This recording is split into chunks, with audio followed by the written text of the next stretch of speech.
और तब के अंपायर बिली बाउडन ने एकदम से इशारा दिया कि नो बॉल थी।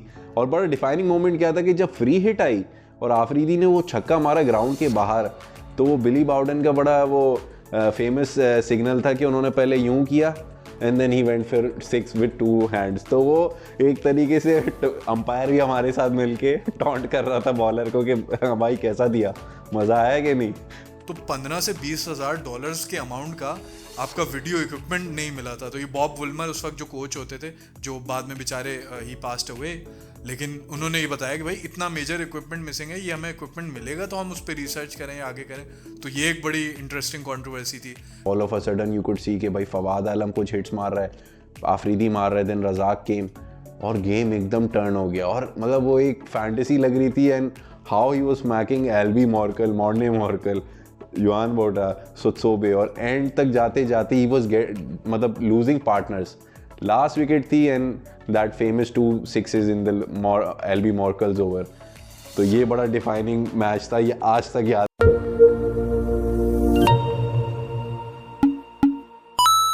Hello and welcome to the क्रिकेटनामा podcast. Pakistan versus South Africa की बड़ी सीरीज फाइनली शुरू होने वाली है। जब तक आप ये वीडियो देख रहे होंगे प्रॉब्ली फर्स्ट T20 हो चुका होगा। हम इसमें बात करने वाले हैं जो हमारी पुरानी राइवलरी रही है या पुरानी जो भी सीरीज़ रही हैं। जब हम साउथ अफ्रीका जाते थे, वो पाकिस्तान आए हैं, UAE आए हैं, तो सारे पुराने टेस्ट और ODIs वगैरह को रिव्यू करेंगे और फिर थोड़ी सी बात करेंगे करंट सीरीज़ की। हमारे साथ हमेशा की तरह अनस भाई आ गए हैं। अनस भाई खैरियत से हैं? अल्लाह का शुक्र है, फिर से एक long series podcast and I am excited. अच्छा, अच्छी बात यह है कि बड़े अरसे बाद फुल सीरीज हो रही है, टेस्ट, ODI, T20।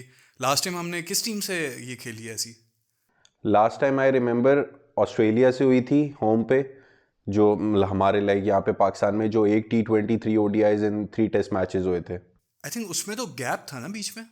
नहीं, there was no gap actually. उस टाइम पे आपकी जो मेन टेस्ट टीम थी ऑस्ट्रेलिया की, वो मेन प्लेयर्स मिसिंग थे। ODIs में दे weren't पार्ट। ठीक हो गया। तो साउथ अफ्रीका की सीरीज पे आ जाते हैं। सबसे पहले तो मैं थोड़ा सा ब्रॉडर पर्सपेक्टिव लेना चाहूँगा कि अगर आप मेन हाईलाइट याद करो फ्रॉम, हम 2000 से बाय द वे बात कर रहे हैं कि 2002 ऑनवर्ड्स जो सीरीज़ हुई हैं, होने को तो आप 1990s 80s की भी कर सकते हो, बट क्योंकि हमारा बचपन ये वाली सीरीज़ में गुजरा है तो हम यहाँ से बात करेंगे और रेलिवेंट भी थोड़ी सी ज़्यादा है। तो अगर आप ओवरऑल देखो फ्रॉम 2002 ऑनवर्ड्स, तो क्या आपके लिए हाईलाइट्स रही हैं मेन?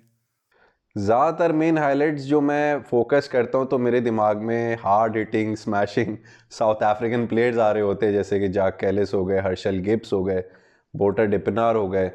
तो ये इनके मेन उस टाइम के। फिर उनके जो एलीट प्लेयर्स थे, अगर if you talk about 2003 world cup से पहले जो उनके ग्रेट प्लेयर्स थे, एलन डोनल, गैरी कर्स्टन हो गए, इनकी जॉन्टी रोड्स हो गए, उनका लास्ट वर्ल्ड कप था।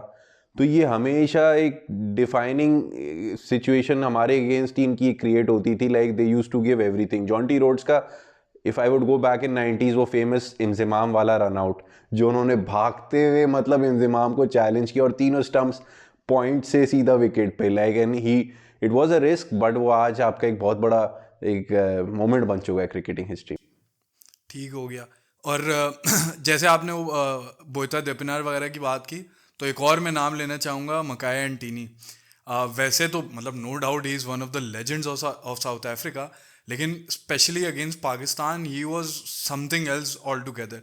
अगर मैं टेस्ट की बात करूं और साउथ अफ्रीका में इन पर्टिकुलर बात करूं, तो 18.18 की एवरेज थी अगेंस्ट पाकिस्तान। तो मतलब इतनी ख़तरनाक एवरेज होना, आप क्या ही इनके खिलाफ खेलोगे? या आप जैक कैलिस तो खैर सबको ही मारते थे, लेकिन हमें उन्होंने, जाहिर सी बात है, हमें भी नहीं छोड़ा, AB डिविलियर्स ने नहीं छोड़ा, हाशिम आमला प्राइम पे आए हैं। इसके अलावा अगर मैं जैसे कमेंटेटर्स की बात करूं, तो मुझे माइक हेजमैन एक बहुत प्रोमिनेंट आते हैं। ऑल्दो वो ऑस्ट्रेलियन थे, वो भी मुझे अभी रिसेंटली पता चला, और the more I dig into it, तो मुझे पता चला कि वो साउथ ऑस्ट्रेलिया की टीम से उस टाइम पे साउथ अफ्रीका टूर करने गए थे, जब एक रेबल कोई वॉर चल रही थी या साउथ अफ्रीका के अपने कोई मसले चल रहे थे। तो उन्होंने एक इनिशिएटिव लिया, तो साउथ अफ्रीका को भी सपोर्ट किया, और ऑब्वियसली अपनी ज़ाती रीजंस भी थे कि वो ऑस्ट्रेलिया में आ सकें। लेकिन अगर आप सोचो, अगर साउथ अफ्रीका की सीरीज़ में, तो Mike Haysman is like the voice of South Africa. या पॉमी बांगवा, वो जिम्बाब्वे के कमेंटेटर, वो साउथ अफ्रीका के परमानेंट रहे। फिर जो पिंक शर्ट में खेलते थे, तो ये वाली इस किस्म की अगर आपकी और कोई मेमोरी हो? मेरे हिसाब से एक और कमेंटेटर थे जो शायद उनका इंतकाल हो गया है, रॉबिन जैकमैन। वो भी माइक हेसमैन की तरह ही was the next best. Like Mike Haysman का बड़ा अच्छा जिक्र किया आपने कि back in the days radio पे जब इंग्लिश कमेंट्री भी आती थी तो we used to have this, और जब भी माइक हेसमैन की आवाज़ आती थी तो यू न्यू कि ये या तो साउथ अफ्रीका में सीरीज चल रही है या South Africa has visited Pakistan, because radio पे आपका ही मैच आ रहा होता था। तो it was something to good to associate with. अब आप इस तरह की और मेमोरीज है, अगर आप पहली सीरीज से स्टार्ट करें बैक 2002। अच्छा, इससे पहले की पहली सीजन एक छोटा सा है, और पता नहीं आपने उस तरह नोटे, बल्कि आपने तो किया होगा, आप तो इन छोटी चीज़ों पे मास्टरी रखते हैं। तो एक ना आपने नोटिस किया होगा साउथ अफ्रीका और न्यूजीलैंड में कि वॉइस क्लैरिटी बड़ी अलग सी आती है। न्यूजीलैंड और साउथ अफ्रीका में एक चीज़ तो ऑब्वियसली कॉमन ये है कि एयर क्वालिटी वगैरह बहुत सा, न्यूजीलैंड में तो मतलब वो तो दुनिया के सबसे बेस्ट एयर क्वालिटीज़ में से एक है।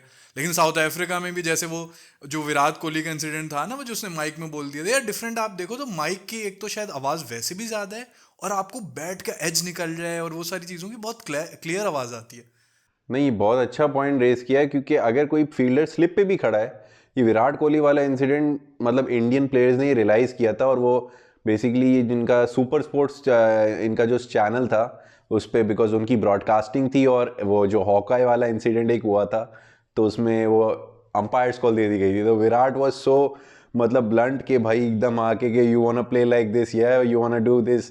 तो ही वाज सो, बिकॉज उसको पता था कि ये चीज़ इतनी क्लैरिटी के साथ टीवी पे जा रही है, so that's why he came towards माई।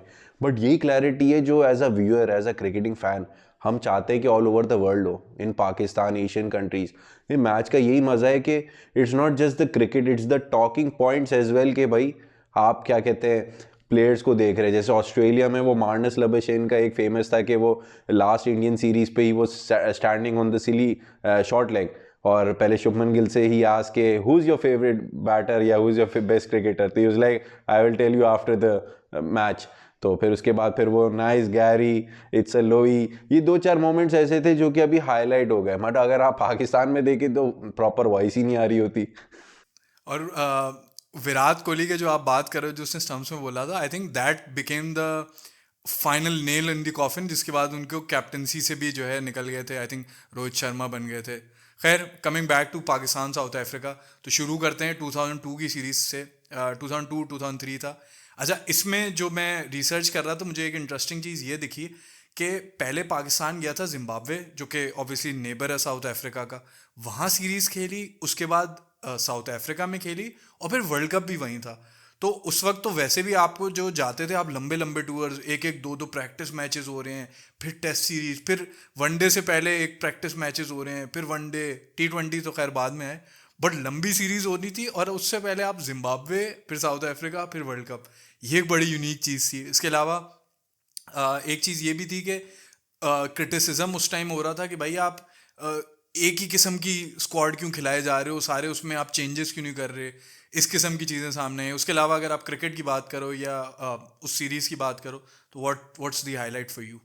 अच्छा, ये हमारे लिए बहुत ही कोई गोल्डन सिचुएशन थी कि the world Cup was not just happening in South Africa but in Kenya and Zimbabwe as well. तो आपको दो ऐसी कंट्रीज़ मिल गई प्रैक्टिस करने के लिए, और ये वकार यूनिस का टेन्योर चल रहा था as a captaincy, and Wasim Waqar were at the age of 32 33, 31 से 33 की एज ब्रैकेट में थे। तो they as a fast bowlers they were like कि हम एक career on a high end करें। तो they were just desperate to have a good team, a good balance. मुझे अच्छे से याद है कि हम like starting off the ODI series you had Saleem Elahi and Taufeeq Umar जिन्होंने स्टार्ट किया था। तौफीक उमर को एक चांस दिया गया था, but all of a sudden first match में इतना गंदा कोलैप्स हुआ, तो you got in Shahid Afridi in place of Taufeeq Umar. Later on आपने क्या वन डाउन पे आपने अब्दुल रज़ाक को टेस्ट किया, जो कि आगे फर्दर ऑन आप वर्ल्ड कप में देखेंगे कि Abdul Razzaq was playing at that position as a youngster, कि Pakistan was going all out कि हम बैटिंग कोलैप्सेस हमेशा होती है। इन द सेम सीरीज आपने कामरान अकमल को भी ट्राई करा है, आप आगे जाके फोर्थ ओडीआई में अगर देखें तो Pakistan was creating building up strong opening position, but they weren't like confident enough. At the end of the day आपको सईद अनवर को वापस लाना पड़ा in the world cup. I guess he was injured और इल एट दैट टाइम, जो series का part नहीं थे, but they were make sure कि he is your permanent player to be part of the world cup. तो उस series में नहीं थे, बट ऐसे मेक शिफ्ट देखी, यंगस्टर्स इवॉल्व होकर आ रहे थे।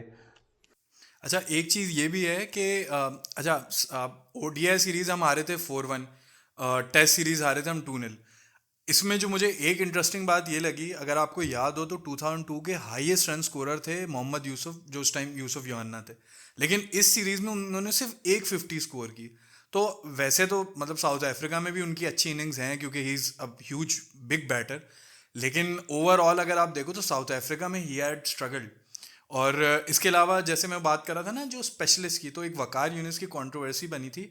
आई थिंक सेकंड टेस्ट था, तो उसके टॉस में वो कहते हैं कि हम बहुत सारे वो प्लेयर्स खिला रहे हैं जो कि ओडीआई में हमें भी चाहिए और वर्ल्ड कप के सिलेक्शन में काम करेंगे। तो सारे क्रिटिक्स वगैरह ने बोला कि भाई ये क्या सीन है कि आप जो है टेस्ट में आप वो वाले प्लेयर्स खिला रहे हो जो आप ओडीआई में खिलाना चाहते हो। जैसे साउथ अफ्रीका है, एक कैलिस को वो ऑलराउंडर खिला रही है, लेकिन ओवरऑल टेस्ट के अलग मतलब स्पेशलिस्ट बैटर स्पेशलिस्ट बॉलर पे हैं। और अगर आप ओडीएस पे जाओ तो उसमें ऑलराउंडर्स पे आते हो, तो आप अब्दुल रजाक वगैरह उसमें खिला रहे हो, तो बड़ा क्रिटिसिज्म हुआ था इस पे। अच्छा, ये वो वक्त है कि जब आपके पास ना इतने प्रैक्टिस सेशंस बहुत फ्रीक्वेंट नहीं होते थे बनिस्बत आज की क्रिकेट के। आज अगर आप एक चीज़ देखें कि एक प्लेयर अगर यूएई में खेल रहा है, जैसे आपने अफगानिस्तान के प्लेयर को देखा, that he is playing in under 19 game and then वो ग्लोबल लीग भी खेल रहा है, जो ग्लोबल लीग नहीं, जो यूएई के अंदर T10 लीग चल रही थी। वहीं का वहीं अगर आप देखें, उस दौर में ना आपकी सीरीज़ में गैप्स बहुत आते थे। अगर एक सीरीज़ एंड होती थी ना, तो you use to have another series after 1 month या 1.5 मंथ। तो उसमें आप प्लेयर की जो एक मैच प्रैक्टिस होती है ना, मैच अवेयरनेस होती है, वो बिल्कुल कम हो जाती है। पाकिस्तान वॉज डेस्परेट कि यार वर्ल्ड कप है, एक बहुत बड़ा टूर्नामेंट है, और 99 के फाइनलिस्ट की एक reputation was at stake, because वो 99 का जो फाइनल था, that was a heart breaking moment, क्योंकि आप वन साइडेड हारे थे। तो फॉर हैविंग समथिंग, मतलब to create a redemption point, Waseem Waqar had something to prove कि भाई हम एक अच्छे एंड पे जाएं। बट वो ऑब्वियसली आगे जाके वो चीज़ बुरी हो गई। तो वी वर डेस्परेट इनफ कि भाई बेस्ट से बेस्ट चांस दो प्लेयर्स को दो, बिकॉज पाकिस्तान का हमेशा से बैटिंग ऑर्डर क्राइसिस रहा है। ये तो आपको once in a generation Babar Azam मिल गए ODIs limited over format, all round format में बेसिकली। तो तब हमने बहुत मिक्स एंड मैच किए, कुछ चीज़ें फेवर में काम आई इन फ्यूचर, बट उस टाइम पे इतना ज़्यादा वर्ल्ड कप पे वो चीज़ को एज नहीं दिया। ठीक हो गया। अब चलते हैं 2003 2004 वाली सीरीज, जब साउथ अफ्रीका पाकिस्तान आया था। कुछ बोल रहे थे आप? नहीं नहीं, आप कंटिन्यू करें, मैं इसी पे ही आना चाह रहा था, थोड़ा सा एक्साइटेड था। अच्छा, तो साउथ अफ्रीका पाकिस्तान में इसमें हम टेस्ट सीरीज जीत गए 1-0। सेकंड टेस्ट ड्रॉ कर लिया था, पहला टेस्ट हम जीते थे। लेकिन ओडीआई सीरीज आई थिंक 4-1 हारे थे, 3-1 हारे थे। दिस वॉज 3-2 पे हमने एंड किया था, आई गेस वी। ये वो सीरीज है जिसमें हमने पहले 2 मैच जीते थे। नहीं, आई थिंक 3-1 हुआ था एक एक मैच। मैच शायद, हाँ, बैड लाइट कुछ हुई थी। बट इस सीरीज की सबसे बेस्ट मोमेंट्स मुझे आई गेस जाक एलिस के याद है, कि उन्होंने लाइक ऑल राउंड परफॉर्मेंस, एक अच्छा एक allrounder in the making at that time. He was also South England के अंदर भी जाक एलिस की बहुत अच्छी इनिंग्स रही थी ऑल राउंड, मल्टीपल विकेट्स ली थी and more than 200-300 plus run in England किए थे। तो he was player in the making. जैसे फ्लिंटॉफ हो गए, कैलिस हो गए, ये इनकी अपराइजिंग उस टाइम पे हुई थी। अच्छा, इसमें ये भी एक बड़ी सिग्निफिकेंट बात थी कि सेकंड टेस्ट मैच में हम ऐसा लग रहा था कि हार सकते हैं, बट इंजमाम और तौफीक उमर ने बड़ा लंबा स्टैंड लिया था। ऑलमोस्ट 150 प्लस डिलीवरीज दोनों ने खेली थी और विकेट्स नहीं लूज़ की, तो जिसकी वजह से हमने वो ड्रॉ कर लिया और वो टेस्ट सीरीज जीत गए। और जितनी अगर हम ओवरऑल हिस्ट्री देखें, जितनी हम कम सीरीज जीते हैं, तो आई थिंक बहुत बड़ा सिग्निफिकेंट लैंडमार्क था। काफ़ी हद तक। और आपको याद होगा कि इस टाइम पे आपके विकेट कीपर भी रिटायर हो गए थे, जो आपके एक्स कैप्टन थे राशिद लतीफ़, जिनका बड़ा फेमस इंसिडेंट, अगर आपको आपको तो याद होगा, आइडिया होगा, कि जो उनका कैच ड्रॉप किया था मुल्तान टेस्ट में, बांग्लादेश वाला टेस्ट मैच में, और वो इतनी बैड रेपुटेशन हुई कि इस बंदे ने बोला भाई दैट्स इनफ, मतलब दिस इज़ आवर प्लेयर्स। अगर आप इस चीज़ पर अंदाज़ा लगाएंगे, हमारे बहुत रेयर प्लेयर्स हैं जिनको एक सेंड ऑफ अच्छा मिला हो, एक अच्छा फेयरवेल मिला हो, कोई कंट्रोवर्सी स्कैंडल या कोई ना कोई एक नेगेटिव एस्पेक्ट से रिटायर हुए। तो वो मोमेंट भी बड़ा अच्छा याद आया। अच्छा, एक मज़े की बात ये, आसिम कमाल का यहाँ डेब्यू हुआ था। अगर पुराने फैंस ये देख रहे हैं तो उनको याद होगा कि आसिम कमाल की बड़ा ना, आप जब जियो सुपर मुझे याद है आता होता था, तो ना उसके नीचे ना लोगों के मैसेजेस चलते थे। तो दो प्लेयर्स होते थे, आसिम कमाल और इमरान नज़ीर। हर वक्त मैसेजेस आ रहे हैं कि इनको टीम में ले आओ, इनको टीम में ले आओ। तो इनका डेब्यू यहाँ हुआ था। तो इस पे आप कोई एक हमें स्टैट शेयर करने वाले थे। काफ़ी अच्छा था मोमेंट था लाइव मैच जब देखा। एक नया प्लेयर जब भी डेब्यू करता है तो आपको एक दिल से खुशी होती है कि यार ये अच्छा करे, so that he could play more और maybe good prospect for our national side. तो आसिम कमाल ने 99 रन्स तक जो उनका बिल्डअप था, 80 रन से मुझे याद है 99 तक जा रहा था बिल्डअप, एंड वी थॉट कि भाई एक सेंचुरी डेब्यू पे आने वाली है, and all of a sudden Andre Nel bowler थे साउथ अफ्रीका के, उन्होंने एक सिंपल नॉर्मल डिलीवरी डाली। कोई इतनी कोई एक्स्ट्रा मूवमेंट नहीं थी, बट वो बैड लग एक रही आसिम कमाल के लिए कि ही went for the point shot और इनसाइड एज लग के बोल्ड हो गए, and that was a moment कि यार ये शायद मोमेंट था कि अगर इसको मिल जाता तो he could have done further भी इतने ज़्यादा टेस्ट नहीं खेले, 10 12 13 इनिंग्स शायद खेली, टेस्ट मैचेस फर्दर ऑन खेले जहाँ तक मुझे याद है। तो ये एक डिफाइन मोमेंट। अच्छा, एक ये भी था कि यासिर हमीद और मोहम्मद हफीज़ नए नए टीम में आ रहे थे। आई थिंक साउथ अफ्रीका की तरफ से रॉबिन पीटरसन आ रहे थे। जी आप कुछ कह रहे थे। इसमें आप देखें साउथ अफ्रीका की जो ट्रांजिशंस आई हैं उसमें गैरी कर्शन को रिप्लेस करके जैक रूडॉफ आए, एलन डोनल की जगह इन्होंने लियम डॉसन को इस टूर पे ट्राई किया। इसमें काफ़ी हद तक और नए प्लेयर्स थे। बोटर डिपनार तो थे पुराने but still they're youngsters. Graham Smith एक आपके यंग कैंडिडेट थे जो शॉन पॉलक को इन फ्यूचर जाके उन्होंने रिप्लेस करना था as a youngest captain, because Shaun Pollock ने भी 2008 में इस चीज़ मतलब क्या कहते हैं कैप्टनसी से एकदम रिटायरमेंट ही दे दी थी बेसिकली, और ग्राहम स्मिथ को हैंड ओवर कर दिया था। तो साउथ अफ्रीका एंड्री हॉल हो गए, एंड्री हॉल एक इनके ऑलराउंडर थे। फिर निकी बोया को इन्होंने रॉबिन पीटरसन जैसा आपने नाम लिया, इस तरह मेक शिफ्ट रिप्लेसमेंट। जब पाकिस्तान का अगर आप ये चीज़ देखें तो हमारे पास लाइक फॉर लाइक रिप्लेसमेंट्स ऐसे स्ट्रॉन्ग कॉम्पोनेंट प्लेयर्स नहीं आते थे, ट्रायल एंड एरर आते थे कि इनको मेक शिफ्ट कहाँ ऊपर नीचे आगे पीछे हम रिवॉल्व करें। अच्छा, एक चीज़ ये भी थी कि इंजमाम की इस वक्त हुई थी लेग इंजरी। तो ये फर्स्ट टेस्ट मैच नहीं खेल पाए थे, सेकंड टेस्ट मैच में आए थे, और जैसे मैंने कहा कि वो टेस्ट मैच इन्होंने सेव किया। फिर ये ओडीआई सीरीज़ में भी आई थिंक शुरू के ओडीआईज में बाहर हो गए थे, फिर थर्ड फोर्थ ओडीआई में आए थे, और क्योंकि इनकी लेग इंजरी थी तो एक जो आई थिंक फोर्थ ओडीआई था उसमें वो रन आउट हो गए थे। तो ये भी एक वो था कि आप शायद फुली फिट नहीं हो तो आप उसको खिला क्यों रहे हो। फिर जैसे कि हमारी हिस्ट्री तो बढ़ी हुई है कि मतलब पॉलिटिकल कह लो या जो भी एक होता है ना कंट्रोवर्शियल डिसीजंस, तो यूनुस खान और अब्दुल रज़ाक को इस सीरीज़ से आई थिंक ओडीआई सीरीज़ से ड्रॉप कर दिया था। Aamir Sohail I think chief selector थे। तो ये एक वो अजीब सी कंट्रोवर्सी थी, क्योंकि उस टाइम तो यूनुस खान, अब अगर आप देखो तो शायद Younis Khan is not as big of an ODI player as he was in test, लेकिन उस वक्त तो जो है he was the next big thing, या वो राइज कर रहे थे। तो उनका ड्रॉप होना एक बड़ी अजीब सी बात थी। तो आमिर सोहेल पे बड़ी कंट्रोवर्सी बनी थी। इसके अलावा अगर आपकी कोई मेमोरी है उसमें। अच्छा, मैं एक चीज़ हम करेक्शन करना चाहूँ पॉडकास्ट में कि हम 3-2 हारे थे जो हमारी होम सीरीज़ हुई थी, और उसमें आई रिमेंबर हम 2-0 से 3-2 पे हारे थे। तो दैट वाज समथिंग काफ़ी, मतलब 2-0 लीड करने से 3-0 हारे थे। जो 3-1 थी you will find it further in 2006 वाली सीरीज़। ठीक है, फिर 2006 की सीरीज़ में चल लेते हैं। 2006 में हमने आई थिंक टूर किया था साउथ अफ्रीका का। तो इसमें आपकी क्या मेमोरीज हैं। इसमें मुझे जहाँ तक हमेशा साउथ अफ्रीका के अंदर एक मेरा एक जो फैंटेसी मोमेंट हमेशा रहता है कि आपके top of the order Imran Nazir उस वक्त हुआ करते थे, लूट्स बॉट्समैन करके हुआ करते थे, जो कि हाईएस्ट रन स्कोरर भी थे लिमिटेड ओवर्स में उस सीरीज़ के अंदर। तो ये मेरे लिए काफ़ी इम्पैक्टफुल प्लेयर थे। पाकिस्तान एक यंग उस टाइम पे हमारे मोहम्मद आसिफ हो गए, राना नवीद हो गए, काफ़ी ऐसे, और इंज़माम का एरा जैसे हमने लास्ट पॉडकास्ट में भी डिस्कस किया था कि ये वो एरा था जिसमें like Inzamam had the Prestige, the respect among the players, के प्लेयर्स कहते थे कि भाई इंजी भाई में कह दिया तो कह दिया। मतलब इंज़माम की इतनी रिस्पेक्ट थी in his playing career.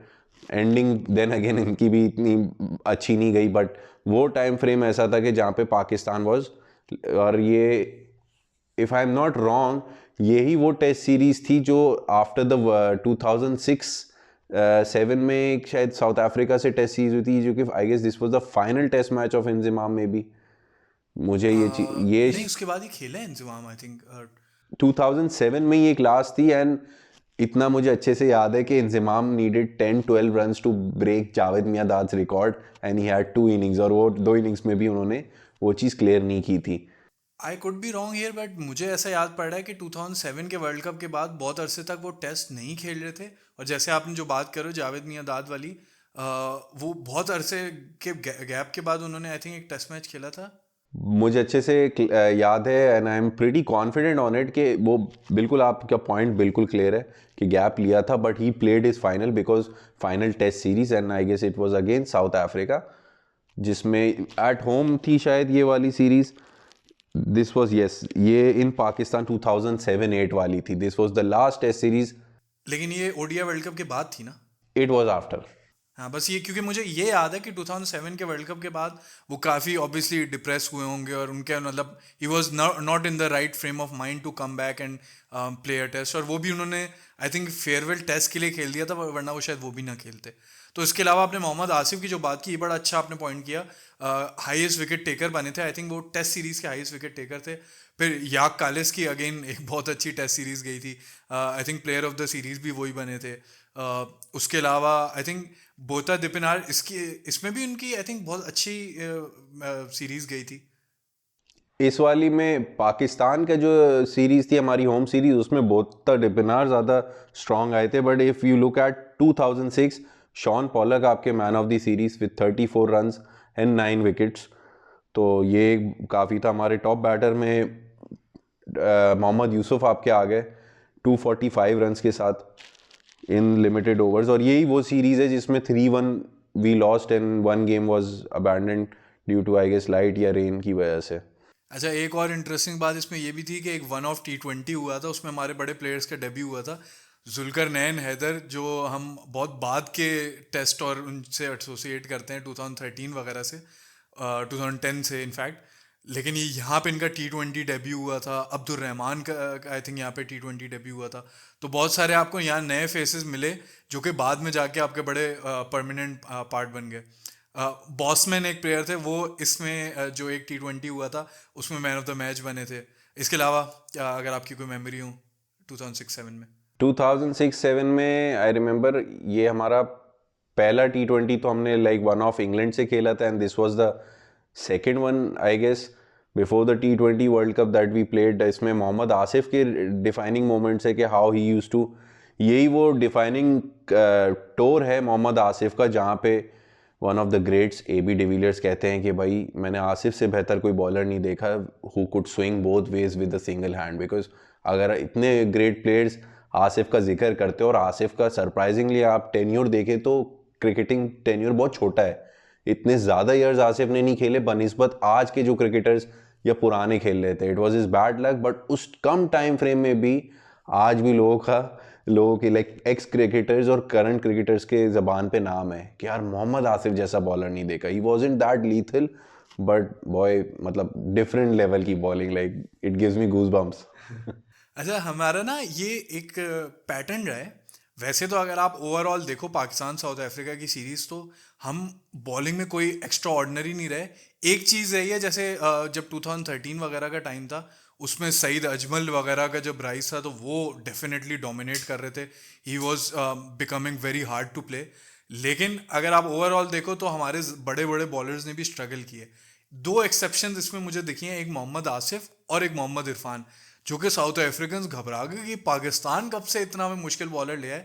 UAE या पाकिस्तान की कंडीशन में फिर भी हमने उनको ट्रबल किया हो। बट ये वो रेयर बॉलर्स रहे हैं जो साउथ अफ्रीका जाके भी अच्छा है। ऑल्दो ये सीरीज तो पाकिस्तान की थी, बट मोहम्मद इरफान का जैसे बात करूँ, वो साउथ अफ्रीका जाके भी उन्होंने ट्रबल किया। ये एक इंटरेस्टिंग बात थी। इसके अलावा एक चीज़ अगर आपको याद हो तो जोहानिसबर्ग के एयरपोर्ट पे पाकिस्तान का बहुत सारा इक्विपमेंट मिसिंग हो गया था। पता नहीं वो चोरी हुआ था या क्या, उसकी मुझे और ज़्यादा डिटेल नहीं मिली। लेकिन एक चीज़ पता चली थी कि उस टाइम पे मतलब वो तो और जो है वैल्यू बड़ी ज़्यादा थी, तो 15 से 20 हज़ार डॉलर्स के अमाउंट का आपका वीडियो इक्विपमेंट नहीं मिला था। तो ये बॉब वुल्मर उस वक्त जो कोच होते थे, जो बाद में बेचारे ही पास्ट हुए, लेकिन उन्होंने ये बताया कि भाई इतना मेजर इक्विपमेंट मिसिंग है, ये हमें इक्विपमेंट मिलेगा तो हम उस पर रिसर्च करें या आगे करें। तो ये एक बड़ी इंटरेस्टिंग कंट्रोवर्सी थी। फिर आई थिंक शोएब अख्तर पे भी एक फ़ाइन लगा था, आई थिंक बॉल टेम्परिंग का लगा था, ये किस चीज़ का लगा था, $2,500 का। लेकिन फिर बाद में पता चला था कि नहीं, नहीं, आई थिंक वो ड्रग अब्यूज़ वगैरह का कुछ लगा था, तो बाद में पता चला कि नहीं, ही वॉज इनोसेंट और वो गलत फाइन लगा था। इसके अलावा आपकी अगर कोई मेमोरी हो तो बताएं, वरना फिर हम नेक्स्ट सीरीज़ की तरफ चलते हैं। ये डोप टेस्ट की आपने बात करी है कि यही यही जो एक सस्पिशियसनेस।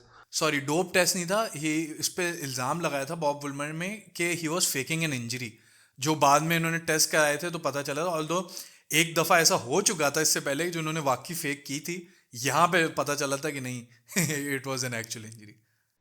आपने अभी जिक्र किया बॉब विल्मर का, तो पाकिस्तानी लाइक बहुत सारी आज की फैंस को, क्रिकेटिंग फैंस जो पाकिस्तान को फॉलो करते क्रिकेट को, उनको आइडिया नहीं कि Bob Wilmer was like a father figure for eight that time of the team. मतलब जिस अपनाइयत से, मतलब अगर ये आपने जो मोमेंट बड़ा अच्छा डिस्कस किया कि like Shoaib Akhtar was faking it, but Bob Wilmer make sure कि ये मैं चीज़ को क्लियर आउट करूं कि ये सच में फेक कर रहा है या नहीं, वरना कोच के लिए क्या है, ही इज़ अर्निंग, वो अपनी जॉब पूरी करे, एक प्लेइंग 11 खड़ी करे और रिजल्ट्स लेकर आए। बट उसकी एक अपनाइयत थी with team Pakistan, and in the past results जो थे like coaching South Africa in 99 World Cup and then coming forward, एक लगाव था टीम के साथ। एंड बस देन अगेन मतलब एक गुड एंडिंग नहीं हुई और वो तो एक ट्रेजिडी हो गई एक आपकी, तो वहाँ पे बस ये याद रहता है। बिल्कुल ऐसा ही है। और वो अगर आप अभी भी प्लेयर्स का इंटरव्यू सुनो, इंजमाम वगैरह का, तो वो सब ये बात बोलते हैं कि यार मतलब जितना उनका इन्फ्लुएंस था, जिस तरह वो ट्रीट करते थे, वो बड़ा एक्स्ट्रॉर्डनरी था। इसके अलावा मुझे एक चीज़ ये भी याद है कि अगर आप ओडीआई सीरीज़ में एक पैटर्न देखो तो बहुत बड़ी बड़ी विक्ट्रीज हुई। साउथ अफ्रीका जो 3 ODI जीता, एक 164 रन से जीता, एक 10 विकेट से जीता, जो कि आई थिंक थर्ड ODI था, एक बीच में से बारिश हुई थी, फिर एक 9 विकेट से जीता। अच्छा, पाकिस्तान भी जो एक ODI जीता वो 141 रन से जीता, जिसमें आई थिंक यूसुफ ने सेंचुरी मारी थी, यूनुस ने समवेयर अराउंड 93 स्कोर किए थे, और शायद अफरीदी ने भी क्विक फायर 77 स्कोर किए थे अराउंड 34-35 बॉल्स। तो ये एक बड़ी एक्स्ट्रॉर्डनरी चीज़ थी। हार रहे हैं तो हम ऐसे हार रहे हैं कि मतलब क्या ही बंदा बोले, और फिर जीत रहे हैं तो वो भी इतनी बड़ी विक्ट्री कर रहे हैं। नेक्स्ट सीरीज़ की तरफ चलते हैं। नेक्स्ट सीरीज़ कौन से ईयर में हुई थी? अभी हमने 2006-7 कवर अप किया है, फिर 7-8 में पाकिस्तान वाली सीरीज़ हुई थी जो टेस्ट मैच इंजमाम का फेयरवेल टेस्ट मैच की हमने डिस्कस किया। बिल्कुल वही है। तो उसके आप बताएं अनस भाई, क्या आपको मेमोरीज हैं उसके हवाले से? इस वक्त तो यही याद आ रहा था कि like we were in rebuilding process ना। आप वर्ल्ड कप हार के आए हो, आपको नए यंगस्टर्स ट्राई करने हैं, तो वहाँ पे तो मुझे ऑब्वियसली इंजमाम का फेयरवेल टेस्ट मैच पे ज़्यादा फोकस रहा था, बिकॉज आई सो वांटेड कि he should break that record Miandad का उस टाइम पे, because it was just few runs like 10 to 15 runs, but he was not in a state of playing cricket more, तो उस वजह से शायद वो चीज़ हो नहीं सकी, वो विलिंगनेस आ नहीं सकी। And I remember Robin Peterson शायद टेस्ट मैच का पार्ट थे, तो he got the wicket because Inzamam just came down the track and he just throwed his wicket away. तो वो एक मोमेंट जो एक लाहौर में था फैंस के लिए, because he was your backbone of the middle order. तो एक आपको चीज़ पता थी, लाइक हमारी एक ट्रेंड चलते हुए आ रहा था कि यूनुस, यूसुफ, इंजमाम, यही they were leading the pact in the middle order, कि इंजमाम जाएगा तो Mohammad Yousuf is the next senior most, Yousuf हटेगा तो यूनुस खान है, and then we will build players like Shoaib Malik and Mohammad Hafeez around them.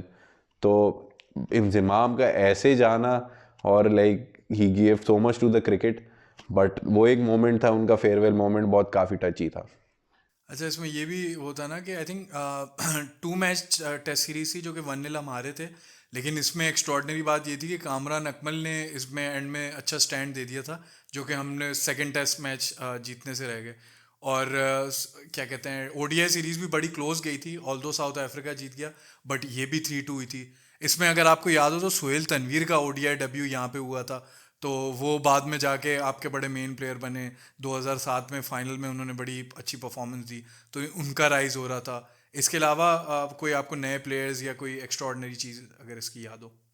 इस वक्त मुझे जहाँ तक याद है, इसमें हमारे पास राना नवीद हो गए, राव इफ्तिखार में भी एट दिस टाइम यही हमारा एक बॉलिंग लाइनअप होता था। बट ये वाली सीरीज़ में शोएब अख्तर आई गेस इस टाइम पे नहीं थे इन पाकिस्तान वाली सीरीज़ में, he was may be injured. तो मुझे तो ज़्यादातर हमारी बैटिंग ऑर्डर पे ही ज़्यादा फोकस था। कामरान अकमल का बड़ा अच्छा जिक्र किया। कामरान अकमल का सेम सिनेरियो यही हमने 2006 वाली सीरीज़ में, जो फेमस इंडिया आई थी यहाँ पे, and that famous moment of Irfan Pathan getting a hattrick in the first over, और वहाँ से कामरान अकमल एंड रज़ाक ने एंड में 500 प्लस तक लेके गए। तो वो कामरान अकमल के लिए एक बहुत बड़ी हाइक थी कि to play in this series as well, मतलब that was a golden moment and a change in cricket for Kamran Akmal as a keeper, because Pakistan के पास राशिद लतीफ़, मोइन खान के अलावा और मतलब इतने नई ऑप्शंस आ रहे थे, and then when Kamran Akmal came into the circuit, then you had nowhere else to look forward कि भाई यही आपका ऑल फॉर्मेट कीपर होगा। बिल्कुल। और वो आई थिंक खालिद लतीफ़ भी इसमें नए नए आए हुए थे, हफीज़ को रिप्लेस किया था, क्योंकि हफीज़ की शुरू में इतनी अच्छी परफॉर्मेंस नहीं रही थी। एक चीज़ मुझे ये भी याद है कि ये अराउंड इसी टाइम ना बेनज़ीर भुट्टो के जलसे में या किसी उसमें धमाका हुआ था, तो कराची में एक ओडीआई जो था वो लाहौर शिफ्ट हो गया था। तो ये भी बड़ी बात थी कि at this time they still were touring. अभी जैसे कंट्रोवर्सीज बन रही हैं और टीम्स वगैरह नहीं आ रही, तो आप उस वक्त देखोगे ब्लास्ट के बावजूद ओडीआई सीरीज, टेस्ट सीरीज पूरी हुई और वो टूर कंप्लीट हुआ था। तो ये भी एक बड़ी अच्छा, मुझे ये आपने बड़ी अच्छी बात करी कि कराची की आप बात कर रहे थे। इस दरमियान आपको शायद ये इंटरनेट पे इमेजेस भी मिल जाएंगी that south African players were so humble and friendly कि इस दरमियान भी जब पाकिस्तान उन्होंने टूर किया तो दे इनकी पिक्चर्स है इम्प्रेस मार्केट और सदर में, like they are touring such places और एकदम फ्रीली घूम रहे हैं। इट्स मतलब all the good moments happened before that 2009 incident. मतलब आप देखेंगे आज जैसे कि प्लेयर्स इंडिया के अंदर, एबी डिविलियर्स की वो फेमस वीडियो है जो इंडिया में स्ट्रीट पे वो चल रहे हैं और एकदम स्ट्रीट क्रिकेट लड़के खेल रहे हैं, उनको ज्वाइन कर रहे हैं। वही ऐसे कुछ मोमेंट्स थे। मॉर्ने मॉर्कल हो गए, एबी डिविलियर्स हो गए, डेल स्टेन हो गए, ये वाली एज अ यंगस्टर्स जब ये इन 2007 क्रिएट हो रहे थे, और काफ़ी सारे और साउथ अफ्रीकन प्लेयर्स, तो देवर सीन टूरिंग आर सदर, कराची एंड एम्प्रेस मार्केट। तो ये बड़ा अच्छा एक फ्रेंडली एटमॉस्फेयर हुआ था। ऐसा ही है। अगली सीरीज की तरफ चलते हैं। अब जो है होम ग्राउंड हमसे छीन लिया गया। पिछले में मैं बात कर रहा हूँ कि वो ब्लास्ट के बावजूद हो रहा था, और आप एम्प्रेस मार्केट वगैरह की बात कर रहे हो। अब यूएई में टूर शुरू हो गए। 2010-11 का टाइम है, यूएई में टूर हुआ। और यूएई की खासियत क्या थी कि ड्रॉज पे ड्रॉज, वो दुनिया में कहीं ड्रॉज होना हो, यहाँ ड्रॉज होते थे। मज़ेदार चीज़ ये थी कि एक तो एकदम गैप के बाद आपकी first ever UAE test series थी आफ्टर दैट इंसिडेंट। सही है, तो हमारे लिए भी एक एक्साइटमेंट क्या थी कि चलो कुछ ना से बेहतर कुछ हमें होम क्रिकेट तो मिले। तो हमने वो दुबई और अबू धाबी में स्टार्ट करी। एंड आई रिमेंबर इस सीरीज़ में आपके तनवीर अहमद ने डेब्यू किया था एंड ही गॉट 4 for 120, और जो कि ऐसी टफ कंडीशन में इस तरह का परफॉर्म करना, that was quite commendable. But then again मुझे जहाँ तक याद है कि Graeme Smith, Kallis, Hashim Amla, they were मतलब बहुत अच्छे attacking cricket. But then pitches ही ऐसी थी कि इसमें किसी को, आप पाकिस्तान को भी ब्लेम नहीं कर सकते। We were just trying a new venue, और हमने फ्लैट ट्रैक्स दे दिए, तो दोनों टेस्ट मैचेस ही बिल्कुल डेड रबर गए। लेकिन एक चीज़ बड़ी अच्छी थी, भले डेड रबर गए हों, लेकिन यूनुस, आई थिंक अजहर और मिसबा, इन्होंने 565 डिलीवरीज फेस की थी इन टोटल, और मैच बचाया था। तो हमारा ये बड़ा कॉमन फैक्टर रहा है कि हम लोग हार रहे होते हैं लेकिन कहते हैं नहीं भाई, हम ड्रॉ करेंगे लेकिन हम विकेट नहीं देंगे। तो ये एक एक्स्ट्रॉर्डनरी बात थी। लेकिन टेस्ट सीरीज ओवरऑल देखो तो नील नील ड्रॉ हुई, कुछ nothing to write home about. एक अच्छी चीज़ ये थी कि it was the starting point of the Saeed Ajmal Abdul Rehman era. जो भी हमें सक्सेसेस मिली हैं, एक तरफ से अजमल प्रेशर क्रिएट करते थे, अब्दुल रहमान विकेट्स लेते थे, और यहाँ पे इसका परफेक्ट आपको वो एग्जांपल मिली जहाँ Abdul Rahman highest wicket taker बने थे टेस्ट सीरीज में। इसके अलावा मॉर्ने मॉर्कल जो है, उनका राइज हो रहा था। He was almost unplayable for Pakistan. हमारे हर सीरीज में ना कोई ना कोई एक रहा है, कभी डेल स्टेन, कभी मॉर्ने मॉर्कल, कभी मकाई एंटीनी। तो ये एक्स्ट्रॉर्डनरी चीज़ थी। और अगर आपको उसमें कुछ याद हो। अगर हम लिमिटेड ओवर्स वाले फॉर्मेट पे जाएं इसी सीरीज़ में, तो यू हैड योहान बोटा, यू हैड लुनवाबो सत्सोबे, कॉलन इंग्रम हो गए, डेविड मिलर का यहाँ से एक अपराइज, मतलब एक यंगस्टर इन द मेकिंग जो आज भी करंट प्लेयर, स्टार प्लेयर है साउथ अफ्रीका के। He was part of that playing 11। और इसका सेकेंड ओडीआई पे अगर हम आते हैं, हमने पहला मैच तो और साउथ अफ्रीका ने हमें बड़े मज़े से हरा दिया था, बट जब सेकंड मैच में भी we were almost down and out. और मुझे बड़ा अच्छा मोमेंट याद आया कि लाइक हम कुछ ये 280 या 300 कुछ चेस कर रहे थे, and Fawad Alam and Shahid Afridi were batting, and all of a sudden you like यार ये तो बहुत कम बॉलें हैं, इतना स्कोर पड़ा है, इसके बाद सिर्फ रजाक बाकी है, फिर टेल एंडर्स हैं, और अचानक लाइट चले गई। तो ये लाइक यार अब मतलब एक बंदा एक हिम्मत हार जाता है ना कि जब आएगी तो रिजल्ट पता चलेगा। बट एट दैट टाइम मुझे रेडियो नज़र आया घर के अंदर, तो I just went there, grab the radio. Match मैंने जाकर देखा, मैंने लाइक स्टार्ट किया, तो all of a sudden you could see कि भाई फवाद आलम कुछ हिट्स मार रहा है, आफरीदी मार रहा है, देन रजाक केम, और गेम एकदम टर्न हो गया। और मतलब वो एक फैंटेसी लग रही थी, and how he was smacking Albie Morkel, Morne Morkel, Johan Botha, Tsotsobe, और एंड तक जाते जाते ही वाज मतलब लूजिंग पार्टनर्स। लास्ट विकेट थी and that famous 2 6s in the Albie Morkel's over. तो ये बड़ा डिफाइनिंग मैच था, ये आज तक याद रहता है। ये बड़ा आपका इंटरेस्टिंग है, आपको अपने घर की लाइट और इन वाली चीज़ों से जो जो आपके एसोसिएशन हैं। अच्छा, ग्रैम स्मिथ की ये सीरीज मिस हुई थी, आई थिंक फ्रैक्चर्ड फिंगर थी, फिर यूसुफ की भी ग्रॉइन इंजरी थी जिसकी वजह से मिस हुई जी। ग्रांट स्मिथ भी एक हीरोइक मोमेंट पे एंड की थी इन्होंने अपनी Australian series, test series the ultimate, जिसमें जॉन मतलब फ्रैक्चर्ड फिंगर के साथ he came to the field, और कुछ 6 ओवर, कुछ 6 साढ़े 6 ओवर फेस करने थे with Dale Steyn. Dale Steyn भी नहीं बल्कि जो मकाई एंटीनी या कोई एक टेलेंडर थे इनके साथ, और ऑल ऑफ अ सडन वो एक हाथ से खेल लेते, और बस वो जॉनसन की एक डिलीवरी इन स्विंगर आई और 3 ओवर रह गए थे। तो दैट वाज द मोमेंट जो जिस वजह से वो ये पाकिस्तान की सीरीज मिस आउट कर गए। और सबसे बड़ा मोमेंट तो हम भूल गए, ये वही सीरीज है जो जुल्करनैन बाद अचानक मिसिंग हो गए। पता सुबह न्यूज़ आती है, अच्छा वो न्यूज़ मुझे समझ भी नहीं आ रही क्या कंट्रोवर्सी है क्या है। पता चल रहा है फुटेजेस आ रही हैं, इंग्लैंड में वो लैंड किए हुए, वो कह रहे हैं भाई मुझे फिक्सिंग की लोग कॉल कर रहे हैं, तो मैंने कहा कि नहीं, मुझे घबरा गया और भाग गए।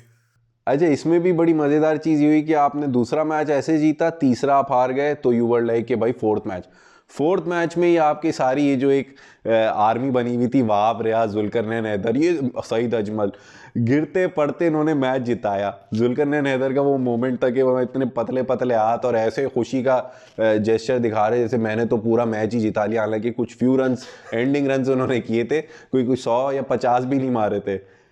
एंड जब फिफ्थ मैच की आप बात करें ना, बिल्ड अप टूवर्ड्स, तो आई रिमेंबर 10 स्पोर्ट्स पे आ रहा था लाइक पाकिस्तान टीम के मैनेजर पे कैमरा बार बार किया जा रहा था, and all of a sudden news इनके क्या कहते हैं कॉम बॉक्स में ये बताया, न्यूज़ दी गई कि there is a rumour that a player is missing. फिर बाद में जब इनको अलाउ किया गया तो दे टुक द नेम कि Zulqarnain Haider hasn't travelled with the team and they are searching him out. And अगर आपको तो कट टू 1 घंटे के अंदर आपको एकदम दिखता है कि यार ये यूके में जाके पाकिस्तान में तालबा कर रहे हैं कि भाई मुतालबा कर रहे हैं कि मुझे मेरी फैमिली को सिक्योरिटी दो खतरा है मुझे। अरे भाई तुम यूएई में थे बैठे हुए, तुम वहाँ जाके तुम वहाँ सिक्योरिटी मांग रहे हो। यार वो मुझे तो अब उस बेचारे पे रहम आता है। मुझे ना भी रिसेंटली फेसबुक वगैरह पे कोई उसकी वीडियो दिखी कि वो कह रहा है कि नहीं नहीं, मैं अभी भी इतना अच्छा हूँ, मुझे अभी मैं ये खेलूंगा, क्लब खेलूंगा, फलाने खेलूंगा, पाकिस्तान टीम में वापस आऊँगा। तो वो अजीब, मुझे लगता है वो अलग ही दुनिया में रहते हैं जी। यही जो वीडियो देखी थी कि जितना ये बीमार हो गए थे, एंड आई एम हैप्पी कि Pakistan cricket board took care of him, और वो बिल्कुल अच्छी बात बोली कि अभी भी आप मुझे खड़ा करो तो मैं कायद आजम ट्रॉफी के मैचेस खेल लूँ। But that was a moment, अगर वो शेयर किया होता ना जुल्करनैन हैदर ने, तो I feel like he would have continued for a short tenure, but एक कम से कम हो जाता। देन अगेन इस सीरीज से आप नोट करें कि कितने बैड मोमेंट्स पे हम लोग प्लेयर एंडिंग्स लेकर आ रहे हैं। अच्छा, दिस टाइम अगर आप पाकिस्तान के क्रिकेट को देखो तो ओवरऑल कंट्रोवर्सी से भरा हुआ था, क्योंकि अभी अभी हम लोग स्पॉट फिक्सिंग वगैरह के इंसिडेंट से वापस आए थे। तो ना एक रूल्स बड़े स्ट्रिक्ट हुए हुए थे कि आपको एट अ सर्टेन टाइम आपको you have to be in the hotel. तो अब्दुल रहमान और जुल्करनैन हैदर ही थे जो कि आई थिंक 5 मिनट्स लेट आए थे, तो उस पर उनको फाइन लग गया था। तो यहाँ पे ऐसी स्ट्रिक्टनेस चल रही थी।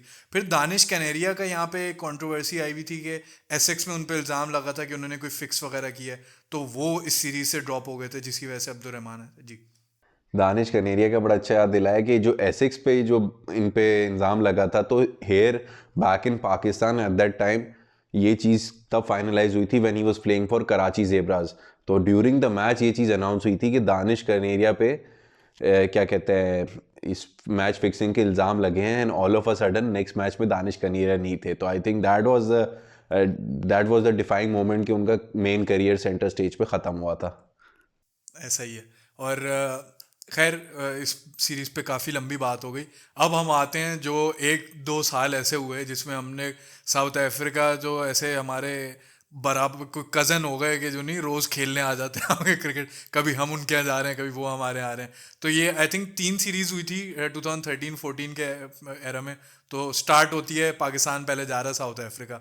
तो बताएं पहले तो एज अ होल बताएं कि इसमें ये क्या हो रहा था, कि क्यों ये सीरीज़ हो रही थी, फिर इन 3 सीरीज़ को साथ लेते हुए चलते हैं। पहले उससे बात कर लेते हैं ऑब्वियसली साउथ अफ्रीका के, इसकी अगर पर्टिकुलरली बात हो या जनरल आप कुछ उस पर बात करना चाहें। मतलब उस वक्त सोचा नहीं था हमने कि यार एक होता है ना, आपको एक ही दोस्त बस अवेलेबल मिल रहा है तो आप पूरा हफ्ता उसी के साथ बैठ रहे हो। तो ये साउथ अफ्रीका वो हमारा फ्रेंड बन गया था कि भाई कोई अवेलेबल नहीं है खेलने, तो आओ सीरीज़ रखते हैं।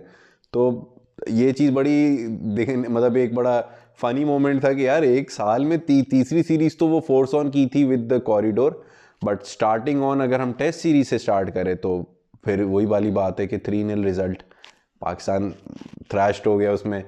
ए B de Villiers scored 352 runs, at the top scorer. मतलब वो कोई ऐसा कोई मतलब अगर आप मोमेंट कहेंगे याद करने का, तो I can tell a moment of South Africans not Pakistani, because we were all out in all the test series की बात करें, नासिर जमशेद और राहत अली का यहाँ पे डेब्यू हुआ था। नासिर जमशेद ने एक आध दफ़ा साउथ अफ्रीका में परफॉर्म किया है आई थिंक, लेकिन ओवरऑल उनका करियर तो इसी पे रिस्ट्रिक्ट रहा है कि इंडिया के खिलाफ उन्होंने जो परफॉर्मेंसेस दिए। लेकिन उसके अलावा I think A B de Villiers का जैसे आपने कहा वो बड़ा अच्छा गया था। फिर सबसे बड़ी बात इस सीरीज़ की, आफरीदी का वो बड़ा छक्का। टेस्ट सीरीज पे भी कंटिन्यू करेंगे, लेकिन पहले तो वो बताएं कि वो कितना बड़ा मोमेंट था। मैच हम वो फिर भी हार गए, लेकिन ज़रा उस मोमेंट को हमें बताएं। वो चीज़ लाइव देखी, और उस टाइम पे 340 प्लस या आई गेस 350 प्लस का कुछ टारगेट था। बट जो आफरीदी है, जिस टाइम जिस बैटिंग ऑर्डर पे आते हैं तो हमेशा हर किसी को इंतज़ार होता है कि लाला आएगा तो कुछ तो हलचल होगी, एक बड़ा स्कोर की तरफ एक हम उम्मीद हमेशा लाला से रहती थी हमें। तो when he came and he was smashing all over the park, तो सुपर स्पोर्ट्स पार्क उस टाइम पे रायन मैक्लैरन जैसे एक ऑलराउंडर, मतलब he was quite decent and discipline, उन्होंने एक यॉर्कर कराई और वो इतना ख़तरनाक बोल्ड मारा। और जो एग्रेशन रायन मैक्लैरन ने दिखाया उस टाइम पे, तो काफ़ी हेटर्स बन गए होंगे क्योंकि आफरीदी को इस सिचुएशन पे आउट करना। और तब के अंपायर बिली बाउडन ने एकदम से इशारा दिया कि नो बॉल थी। और बड़ा डिफाइनिंग मोमेंट क्या था कि जब फ्री हिट आई और आफरीदी ने वो छक्का मारा ग्राउंड के बाहर, तो वो बिली बाउडन का बड़ा वो फेमस सिग्नल था कि उन्होंने पहले यूं किया and then he went for 6 with 2 hands. तो वो एक तरीके से अंपायर भी हमारे साथ मिलके टॉन्ट कर रहा था बॉलर को कि भाई कैसा दिया, मज़ा आया कि नहीं। अच्छा, टेस्ट की मुझे एक और बात याद आई। जैसे हमारी बड़े बड़े बड़े गम रहे हैं, एडिलेड टेस्ट के गम रहे हैं, अभी रिसेंट जो ऑस्ट्रेलिया में हुआ वो गम रहे हैं। तो ये भी अगर आप सेकंड टेस्ट को देखो, यूनुस ने और आई थिंक असद शफीक ने सेंचुरी की थी, और तनवीर अहमद ने बड़े अच्छे 44 मारे थे, जिसपे वो आज तक कोई भी उनका इंटरव्यू सुन लो वो पीछे पड़े होते हैं कि मैंने तो ये कर दिया था, वो कर दिया था। अच्छा, उसके बाद आपने विकेट्स भी लेना शुरू कर दी साउथ अफ्रीका, रेगुलर इंटरवल पे विकेट ली। लेकिन क्या होता है, हमेशा की तरह कोई एक ऐसा प्लेयर जो कि ओवरऑल कोई इतना बड़ा प्लेयर शायद बाद में बने भी नहीं, रॉबिन पीटरसन ने 84 मार दिए और हमसे वो मैच छीन लिया। उसके बाद से हमारा आई थिंक मोटिवेशन इतनी डाउन हो गई कि we couldn't come back from there. इसके अलावा अगर आपको ओडीआई सीरीज या टेस्ट में कोई भी इसकी हाईलाइट हो। ओडीआई के अंदर ये वो टेन्योर था जहाँ पे आई रिमेंबर, अगर मैं वर्ल्ड कप से रिलेट करूँ, हमने वर्ल्ड कप वाला अगर मैच भी मैं इसमें जोड़ना चाहूँ पाकिस्तान साउथ अफ्रीका का, जिसमें वेर पाकिस्तान ने 83 फॉर 7 से Umar Gul and Umar Akmal took us to the victory.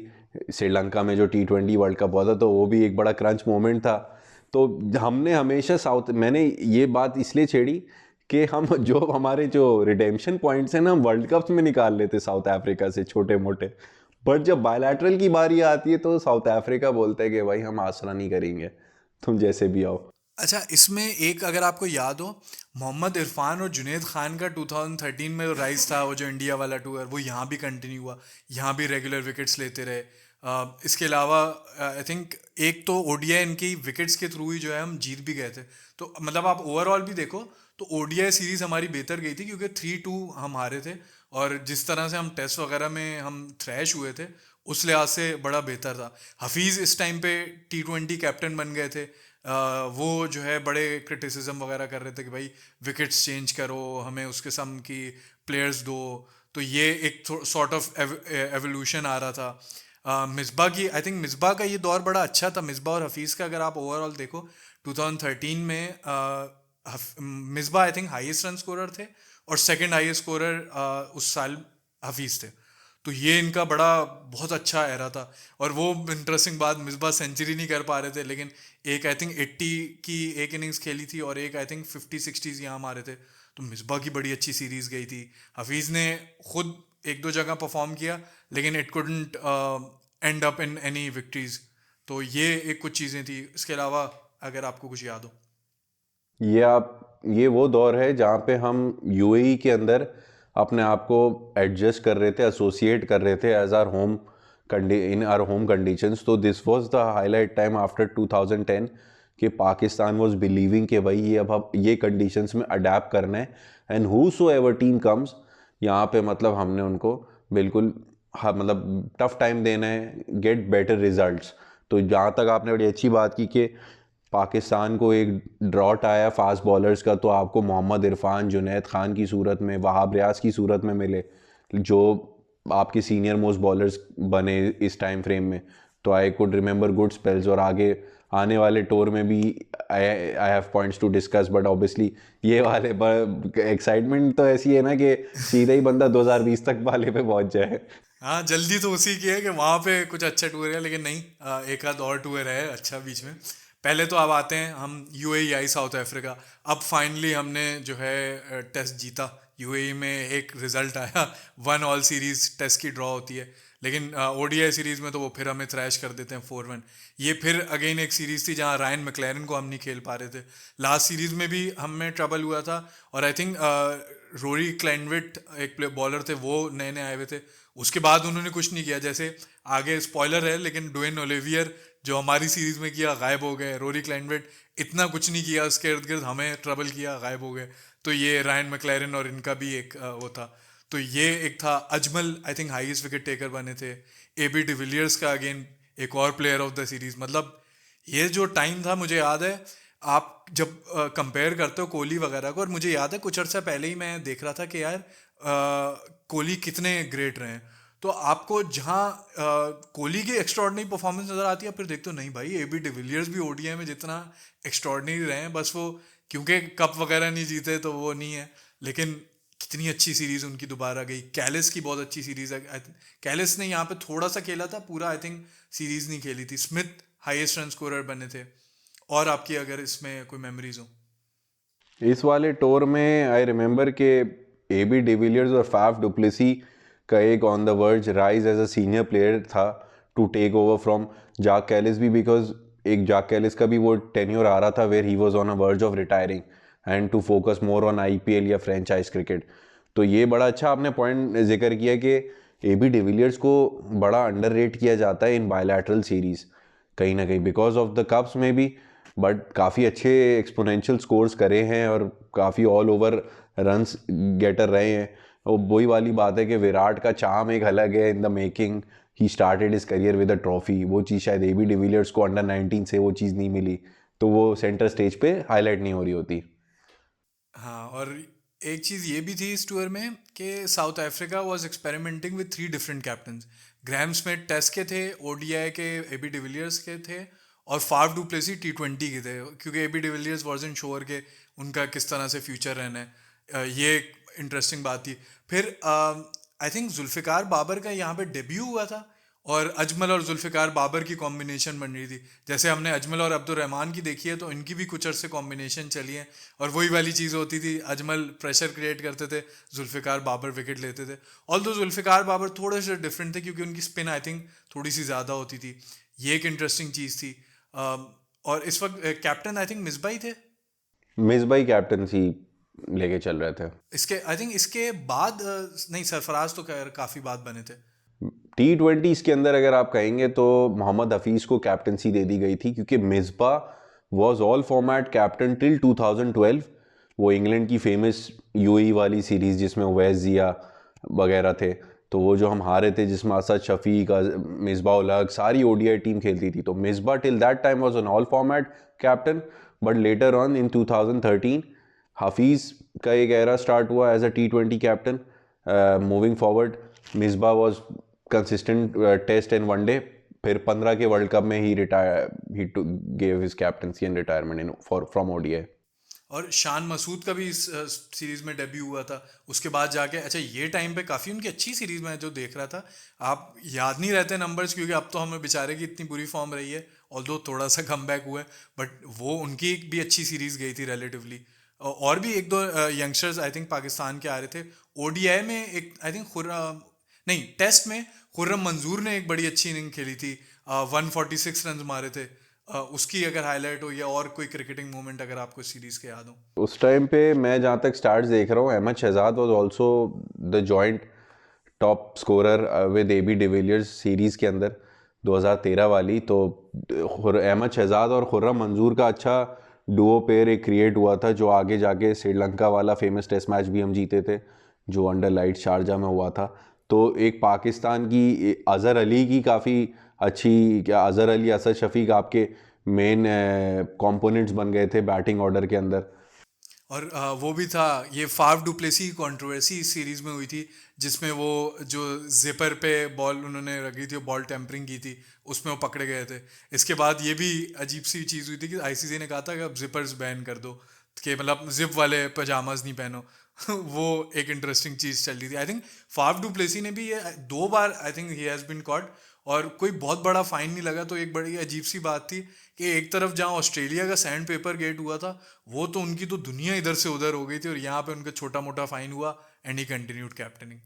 अच्छा, ये एक बहुत स्मार्ट थिंग थी, स्मार्ट मूव था फाफ डुप्लेसी का, बिकॉज आप देखें, अगर जिप लगी हुई है आपकी पॉकेट पे, और आप obviously when you are shining the ball, तो usually you shine it on the outer side of your thigh, तो ऑटोमेटिकली जहाँ आप शाइन कर रहे हैं वहाँ पे जिप वाला मटी जिप भी लगी हुई है, तो वो इंटेंशनल भी किया होगा उन्होंने just to make the ball rough, but he used it very cleverly कि यार इस चीज़ में अगर पकड़े भी गए तो you could see it as in कि भाई एक एक हादसा हो, एक इंसिडेंट हो गया, गलती से हो गया, इट वाज अ मिस्टेक, तो वो उनको बेनिफिट दे गई 2 बार, but 2 times was a charm. फिर उसके बाद बैन ही लग गया।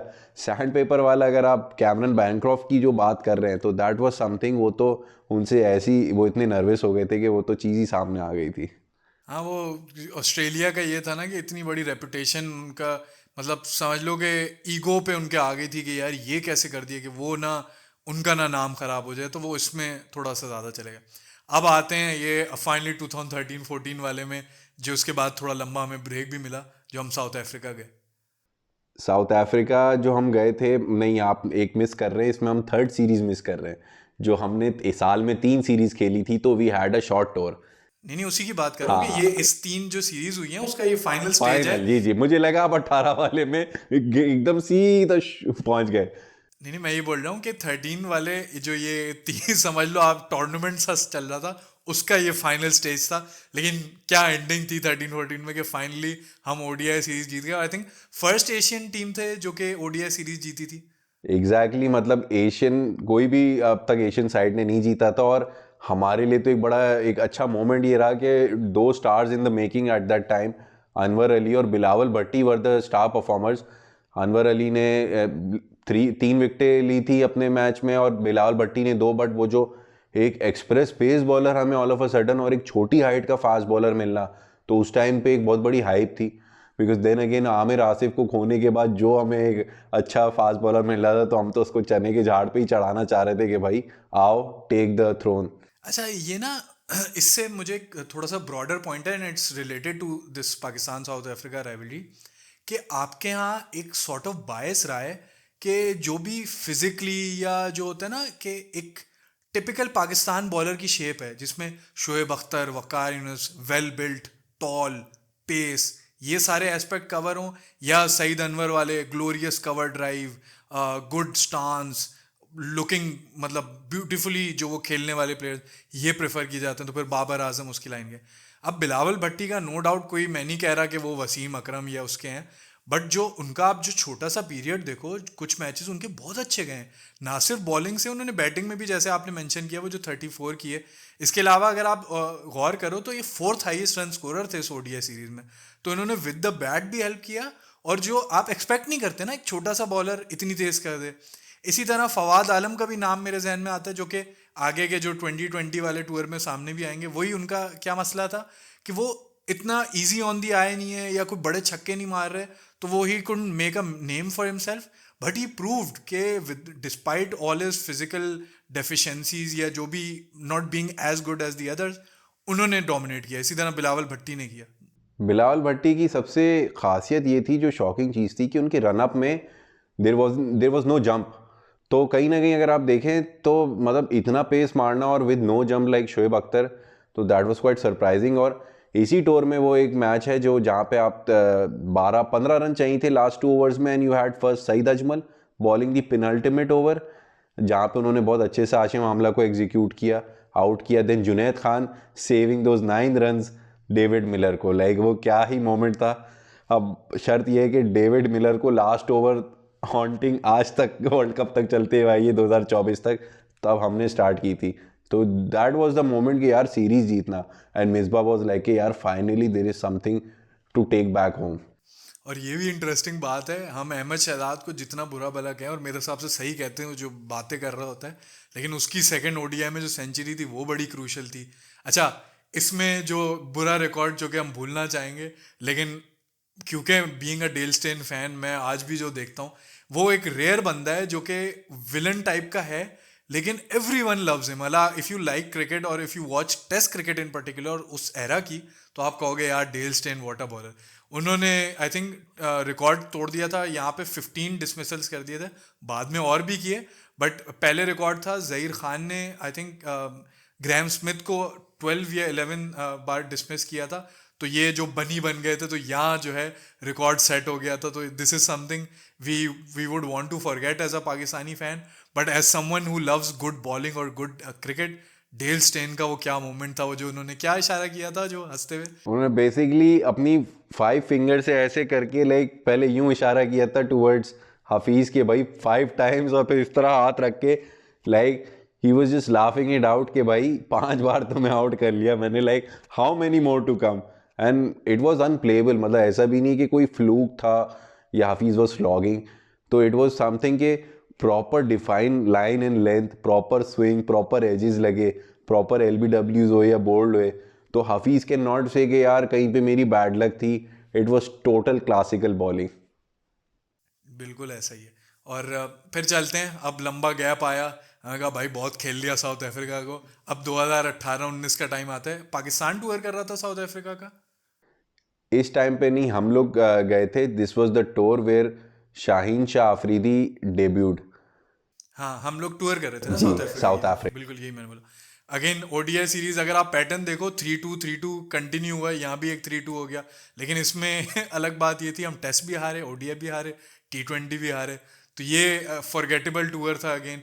इसकी क्या हाईलाइट्स हैं अनस भाई आपके लिए? आपने शाहीन का बताया, इसके अलावा अगर कुछ याद हो आपको।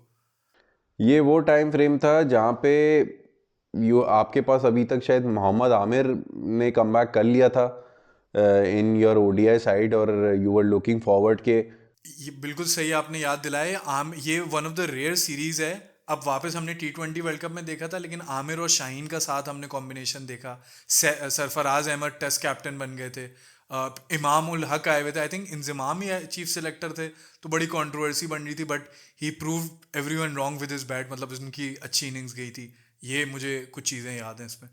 This was the buildup towards the 19 world cup के, यहाँ पे आप अपने यंगस्टर्स को वो टेस्टिफाई करना चाह रहे थे, बिकॉज फ़खर जमान के लिए भी I guess Fakhar Zaman was there with Imam ul Haq in this tour, because Azhar Ali would wanted to retire from ODI cricket after Champions Trophy, think it was his golden moment। तो शादाब खान हो गए आपके, तो इधर काफ़ी हद तक फिर आई गेस वहाब वहाब रियाज इस टाइम पे शायद नहीं थे, वो एंड में आए थे 19 के वर्ल्ड कप के क्लोज, और इस टाइम तक ही was not part of the plans. तो वहाब का तो ये हुआ था ना कि पहले वो कंसिडर नहीं हो रहे थे, फिर जब इंग्लैंड की थोड़ी सी बुरी सीरीज गई तो इंजमाम के हाथ पांव फूल गए, कहा नहीं भाई वहाब रियाज हमें डेथ का बॉलर चाहिए। लेकिन इसके अलावा अगर मैं बात करूं तो शाहीन की आई थिंक काफ़ी अच्छी सीरीज गई थी। कुछ जगह शाहीन की विकटें हो रही थी, कुछ जगह आमिर की विकटें हो रही थी, तो कोई ना कोई आपका ऐसा प्लेयर था जो कि डोमिनेट कर रहा था। तो you had phases of the game जहाँ पे आपने काफ़ी अच्छा किया था। और अगर आपकी कोई इसकी मेमोरीज हो। आई रिमेंबर कि from the Pakistan side you had Imam ul Haq as your top run scorer, और ये काफ़ी प्रॉमिसिंग था because later in the day हम एक चीज़ तो भूल गए, सीरीज की सबसे बड़ी हाइट ड्वेन ओलिवियर। वही जैसे मैंने कहा कि बाद में ना आगे दिखे ना पीछे दिखे, लेकिन उन्होंने जो हमारी कमर तोड़ी थी हम लोग मतलब इतनी बुरी साइड नहीं थी अगर आप देखो। Babar Azam was rising up, Sarfaraz Ahmed अच्छे कैप्टन बने हुए थे, इमाम उल हक वगैरह। तो ये आपकी टेस्ट टीम एक बन रही थी। अच्छा, अगर आपको याद हो ये मिकी आर्थर का जब टाइम है, इनकी इनका फोकस ऑलराउंडर पे बहुत ज़्यादा रहा था। तो शादाब खान, फ़हीम अशरफ, ये हमारी टेस्ट टीम का पार्ट होते थे, तो इनको मिकी आर्थर लेते हुए चल रहे थे। टेस्ट सीरीज हम हारे ज़रूर थे, लेकिन मुझे लगा कि पॉजिटिव नोट्स थे। बट वही बात कि ड्वेन ओलिवियर ने जो हमारी कमर तोड़ी, और उसके बाद वो चले गए कोलपैक डील लेके वापस। काफ़ी हद तक। और कायल एबर्ट करके भी बॉलर हुआ करते थे, आई रिमेंबर के इस टाइम तक ये भी कॉलपैक डील शायद इस टेन्योर में ही खेल रहे थे नहीं, but he was also part of the test circuit and he was quite promising. वही चीज़ है ना कि पाकिस्तान डिड देयर बेस्ट, मतलब एक अच्छे सब्सटैंशियल परफॉर्मेंसेज, असद शफीक जैसे सीनियर मिडिल ऑर्डर बैट्समैन हो गए, अजहर अली हो गए, परफॉर्मेंसेज निकल के आई, एक स्टैटिस्टिकल फिगर्स आपके अच्छे बनते गए। बट देन अगेन 3-0 हारना वॉज नॉट जस्टिफाइबल कि कम से कम आप एक मैच तो जीतो या क्लोज तो आओ to give something to your nation. इसके अलावा उस्मान शनवारी ने एक फाइफर लिया था इस सीरीज में। वो बेचारे का करियर अगर आप अभी भी उनके स्टैट्स जाके देखो तो ओडीआई के बड़े अच्छे हैं, लेकिन वही उनकी यहाँ कुछ कमी थी। मतलब आउट स्विंग उनकी बहुत अच्छी थी, लेकिन वो वेवर्ड लेंथ वगैरह के मसले। शान मसूद की अच्छी सीरीज गई, बट देन अगेन ओलिवियर ने आपकी इतनी बुरी हालत की कि it didn't and up in something good. फिर चलते हैं अच्छी सीरीज की तरफ। 2020 में फाइनली अब जो है नॉर्मल चीज़ हो चुकी थी कि टीम्स टूर कर रही हैं। आई थिंक ये स्टार्ट था उस टाइम का कि अब बड़ी टीम टेस्ट सीरीज भी खेलने आ रही है। इसके बाद ऑस्ट्रेलिया आई, इंग्लैंड आई, लेकिन हम सीरीज जीते। और मेरे लिए being a Fawad Alam fan, अगर मेरे कुछ जो दोस्त बचपन से मैं इनफैक्ट बात करूं, तो मैं ऐसा होता था कि यार नहीं नहीं फवाद आलम को लाना चाहिए। और ये तो फाइनली मैंने मेरे पास I told you so moment आया था कि देखो कैसा उसने सीरीज जिताई। और क्या वो मोमेंट था जो उसने पहला मैच तो जिस तरह सेव किया था। मतलब what are your highlights of this match और this series as a whole?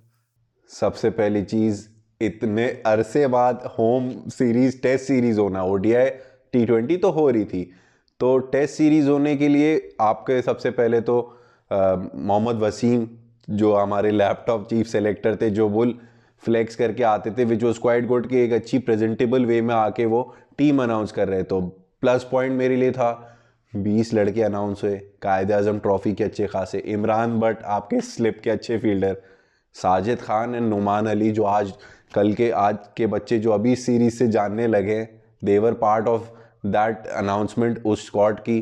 फिर इसी के अंदर कामरान गुलाम की अनाउंसमेंट हुई, ताबिश खान की अनाउंसमेंट हुई, कट थ्रू करके हमने 15 सेलेक्ट किए, कुछ को बाहर किया, बट दैट वाज समथिंग जो आज हमें काम आ रहा है। तो playing at home, Hasan Ali का स्टार्ट, बाबर आजम का, इवन हमने हसन अली पे मैं कुछ ऐड करना चाहूँगा। अगर आपको याद हो, आफ्टर द 2017 हीरोइक्स उनके एक आध 2 साल चले।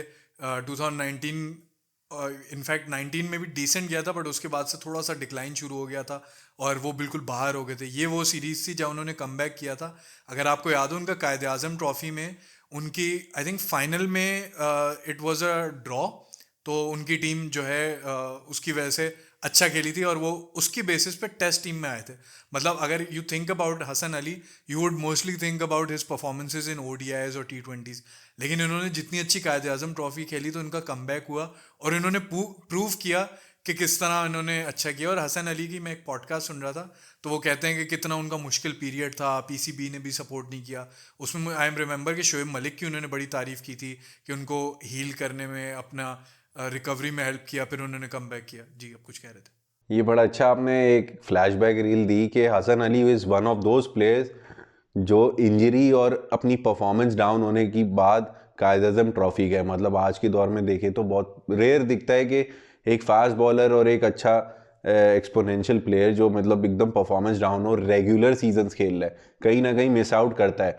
बट वो मोमेंट कायद-ए-आज़म ट्रॉफी का अच्छे से कैसे हाईलाइट रिलेट कर सकता हूँ कि साजिद खान बैटिंग पे थे और नहीं, Sajid Khan was the bowler and Hasan Ali की टीम बैटिंग कर रही थी और 1 रन चाहिए था।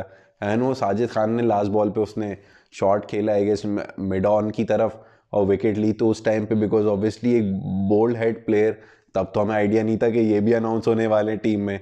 तो वो कायद-ए-आज़म ट्रॉफी बड़ा डिफाइनिंग मोमेंट था हसन अली के कॉन्टेक्स्ट से भी और साजिद खान के कॉन्टेक्स्ट से भी। अच्छा एक चीज़ और ये भी थी, अब तो हमें नॉर्मल लग गया है कि भाई रिजवान हमारे स्टार्टिंग कीपर होते हैं। ऑल्दो बीच में दोबारा पीरियड आया था जब सरफराज को हमने फर्स्ट चॉइस कीपर बना दिया था, but this was the starting point of Rizwan being the बेहतरीन keeper and a very good batter. I think highest run scorer गए थे इस सीरीज़ में। तो जहाँ फवाद आलम ने बहुत क्रूशल इनिंग्स खेली, उसी तरह रिजवान ने भी बड़ी अच्छी इनिंग्स खेली। और अच्छा एक बात ये भी एक्स्ट्रॉर्डनरी थी, अब अगर हम रावलपिंडी वगैरह को याद करते हैं, ऑल्दो थोड़ा सा कर्ज टूट गया जब हमने उसमें हीटर वीटर चला दिए, वरना रावलपिंडी जिस तरह बैटिंग विकेट हो गई थी ये वो टाइम पे नहीं होती थी। यहाँ पे प्रॉपर आपको बॉलिंग सीमिंग कंडीशंस मिली थी, तो हसन अली को भी हेल्प मिली थी। क्विंटन डिकॉक बड़े अच्छी फॉर्म से आ रहे थे, लेकिन उनको भी हमने किसी तरह काबू किया और रेगुलर इंटरवल्स पे हम विकेट्स लेते रहे और फाइनली हम सीरीज जीते।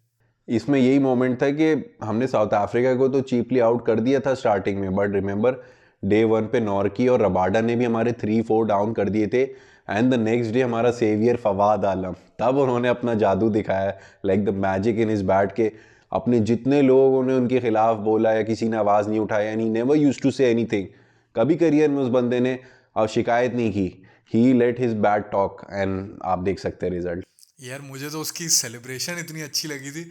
अच्छा ये वो टाइम था, अगर आप इसके कमबैक में देखो, ये 50s नहीं कर रहे थे, इनकी तो पुरानी आदत है converting it into a century करना। ये कितनी बड़ी बात है।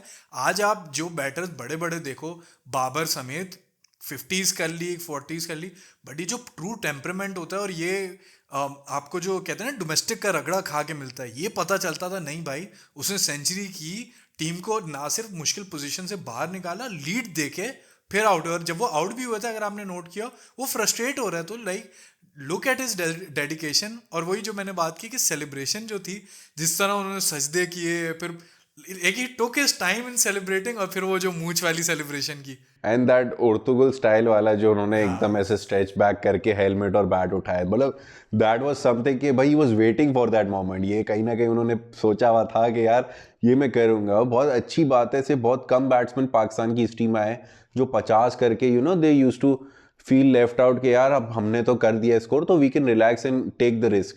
But Fawad Alam's case you could see कि बैक इन 2009 जब डेब्यू भी किया था, when he scored 169 against Sri Lanka in second innings, जो है रात की बॉल पे शॉट पे आउट हुए थे ऐसे शॉट लेग पे, तो तब भी ही वाज लाइक इतना डेडिकेटेड प्लेयर जो जान ही नहीं छोड़ा अगले टीम की, और वो he is just scoring runs. तो और मज़े की बात ये है कि आप उनको एसोसिएट करते हो ना कि वो स्विंगिंग कंडीशन में अच्छे नहीं करेंगे, टेक्निक अच्छी नहीं है, लेकिन नहीं, उन्होंने जहाँ न्यूजीलैंड के टूर पे जाके भी परफॉर्म किया, आई थिंक ऑस्ट्रेलिया आई थी, या एक 3 ऐसे टूर्स थे जो मुझे याद है, डिफरेंट कंडीशंस में जाके उन्होंने सेंचुरीज मारी थी। तो ये भी उन्होंने अपने क्रिटिक्स को चुप करा दिया कि नहीं भाई, मैं अब सिर्फ पाकिस्तान की कंडीशंस का नहीं हूँ, मैं डिफरेंट कंडीशन में जाके स्कोर कर सकता हूँ और विनिंग उसमें कर सकता हूँ। तो आई थिंक अगर पूरी आपको सीरीज देखें जितनी भी हुई हैं पाकिस्तान साउथ अफ्रीका की, तो it was definitely one of the best. इसके अलावा अगर आपकी कोई हाईलाइट है तो शेयर करें, वरना हम फाइनल सीरीज की तरफ चलते हैं जो हमने टूर किया था साउथ अफ्रीका का। नहीं, इसके अलावा तो आई रिमेंबर T20 से 4 जिसमें साउथ अफ्रीका की यंग साइड खेल ली थी, जिसमें तबरेज शमसी वगैरह और कुछ यंगस्टर्स आए हुए थे, तो that was an easy thing, जिसमें मुझे याद है कि हमने उस्मान कादिर को काफ़ी चांस दिया था। और उस टाइम पे भी इन द मेकिंग वो चीज़ हम बस चाह रहे थे कि अपने प्लेयर्स को टेस्ट करें, आगे वर्ल्ड कप आ रहा था 2021 का, तो दैट वाज अ बिल्डअप। तो ओनली और इट वाज अ कन्विंसिंगली हमने ये सीरीज भी 3-1 से जीत ली थी। 4 T20s थे, तो we can go to the final हाँ, सीरीज। फाइनल सीरीज पे चलते हैं। बाबर रिजवान थे इस सीरीज में भी openers, if I am not wrong. जी। ठीक हो गया। तो क्योंकि अगली सीरीज में भी बाबर रिजवान की वो फेमस 200 चेज आने वाली है, तो उस सीरीज पे आते हैं। 2022 था आई थिंक, 2021 था। 2021 आई रिमेंबर, हाँ 2022 नहीं था ये, 2021 का एंड था आई गेस। 21 का एंड था, हाँ, क्योंकि दिसंबर में उनकी होती है, तो 21 का एंड ही होगा। तो इस सीरीज की बात करें, दो चीज़ें मेरे जहन में आती हैं। एक तो मैंने जो 200 चेज की बात की, जो बाबर रिजवान ने चेज कर लिया। ऑल्दो मैं उसके साथ कैवियट ज़रूर देना चाहता हूँ कि उनकी it wasn't their best bowling lineup, but still quite a massive feet. इसके अलावा वो फ़खर जमान की वो फेमस इनिंग्स इसी उसमें हुई थी, जो ऑलमोस्ट 200 कर दी थी। और जो चीज़ मुझे कभी नहीं भूलेगी, वो डिकॉक का जो फेक रन आउट था ना, वो मुझे नहीं भूलेगा, वरना शायद हम मैच जीत जाते वाला। आप मैच जीत जाते। फखर कुड हैव स्कोर्ड 200, मतलब वो बंदे ने आखिर में 34 चाहिए थे 14 बॉलों में, वो इतना एंड तक लेकर आ गया with the tail ender. And I remember ये भी पिंक पिंक बॉल वाला मैच हुआ था ये वाला, या शायद ये नॉर्मल हुआ था। पिंक वाला शायद हमने जीता था।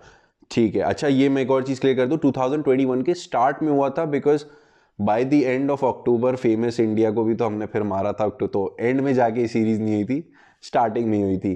तो वो चीज मोमेंट था कि अगर ये फ़खर जमान, अगर डिकॉक ने ये चीज़ नहीं की होती। अच्छा, बड़ी एक और अच्छी बात याद आई मुझे, during this tour second ODI के बाद जो फ़खर जमान ने बैशिंग की, हम हारे। और साउथ अफ्रीका के कोई 5 चुने प्लेयर्स आईपीएल जा रहे थे with a chartered flight, and south African fans were quite मतलब सरप्राइज के यार रुक चाहते तो रुक सकते थे, बट क्योंकि आईपीएल इतने अपने कॉन्ट्रैक्ट्स और टर्म्स पे इतना फिक्स था कि भाई आना है, you have to take this contract, तो you have to be on time. तो हमारे लिए एक अच्छी चीज़ ये थी कि if we were 1-1 down as well, हमें पता था कि हम आगे सीरीज टेक ओवर कर सकते हैं। आई थिंक ये अगर आप ये 2020 और 21 ऑनवर्ड जो भी आप सीरीज देखो, उनमें एक कॉमन फैक्टर आपको ये दिख रहा है कि अब क्योंकि ए बी डिविलियर्स और वो जो पूरी लॉट थी जो डोमिनेट किया, कैलेस, बोयता देवन, जो भी हमने मेंशन करते आ रहे हैं, तो it was an evolving time for South Africa कि उनके नए प्लेयर्स सामने आ रहे हैं और दे weren't दैट गुड। अब फाइनली जाके they are again a very good team, although probably not as good as the peak South Africa.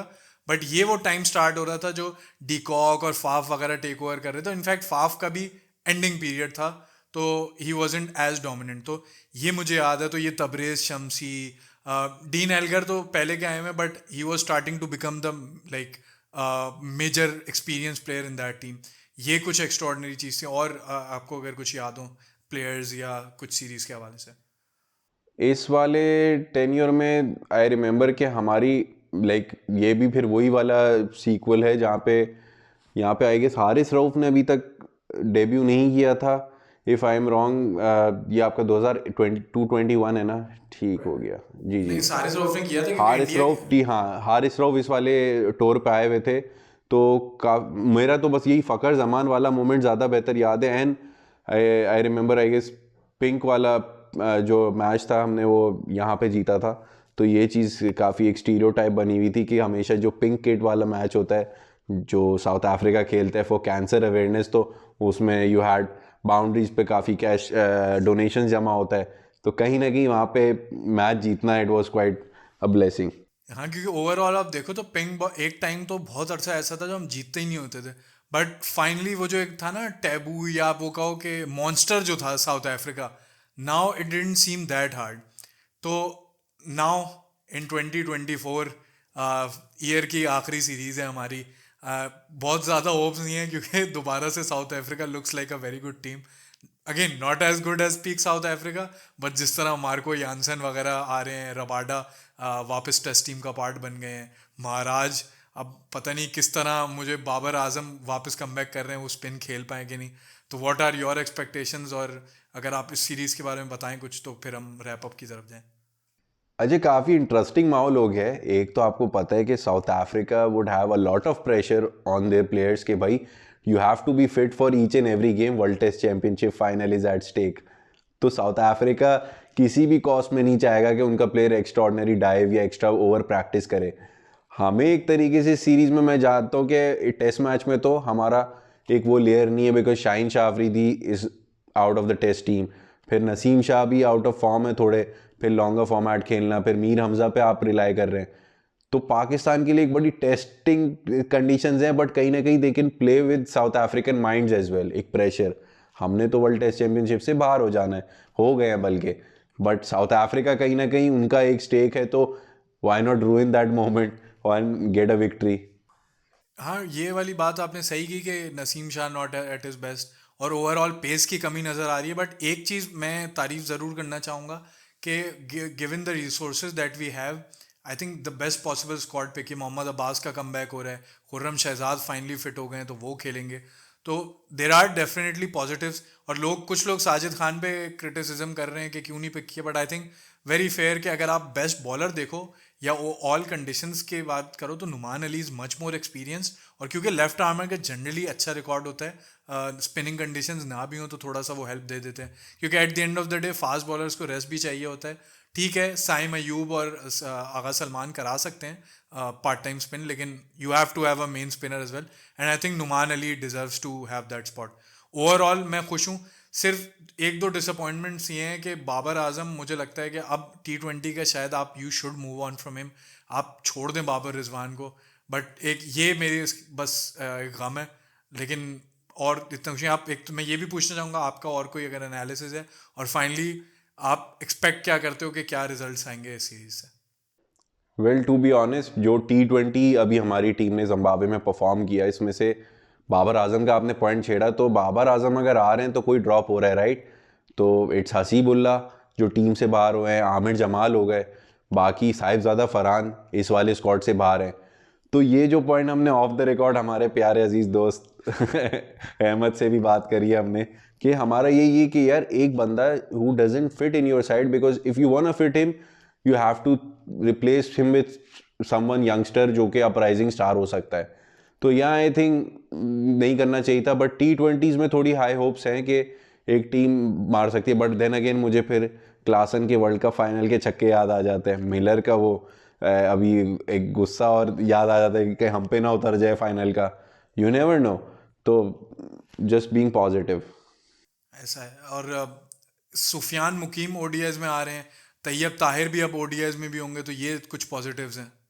ये चीज़ बड़ी अच्छी लगी कि आप अभी देखें एक और भी अंडर 19 में कुलदीप यादव जैसे लोकलाइक स्पिनर आए हैं, और यहाँ पे सुफियान मुकीम, फिर फैसल अकरम को आपने चांस दी, though he has a little lower pace on his end. तो कहीं ना कहीं सुफियान मुकीम का इतना अनप्रिडिक्टेबल होना, मतलब अनप्लेबल होना, तो that is good prospect for Pakistan for champions trophy as well, Pakistan conditions में ऐसे। तो काफ़ी अच्छे प्लेयर्स आपको इन द मेकिंग नज़र आ रहे हैं। साइम अयूब का ऐसे टाइम पे डिलीवर करना है, and I give credit to PCB on sticking with him, कि उसका बैड पैच आया करियर के स्टार्ट में, but they didn't throw him out, के दे ट्रस्टेड द प्रोसेस कि भाई वंस इन अ मेकिंग ऐसा प्लेयर है जो स्टार्क को ऐसे फ्लिक करके मार रहा है, जिम्बाब्वे में इधर उधर खेल रहा है। फिर अब्दुल्ला शफीक के साथ एक अच्छी बॉन्ड बन गई। तो good days are ahead for Pakistan, but you need to trust the process. और ये आपने ही ऑफ रिकॉर्ड पॉइंट बोला था कि आप एकदम से ऐसे ब्लंट डिसीजंस नहीं लेने कि एकदम कोई आया तो उसको चढ़ा दो, या एकदम कोई परफॉर्म करे तो बाहर कर दो, जस्ट बी ऑन इट। हाँ, आई एग्री। और आई थिंक जो टेस्ट सीरीज की अगर मैं बात करूँ तो it will boil down to how good KG is in that conditions. Kamran Ghulam की बात कर रहा हूँ, बाबर आजम क्या महाराज को मार्को यानसन को किस तरह नेविगेट करते हैं।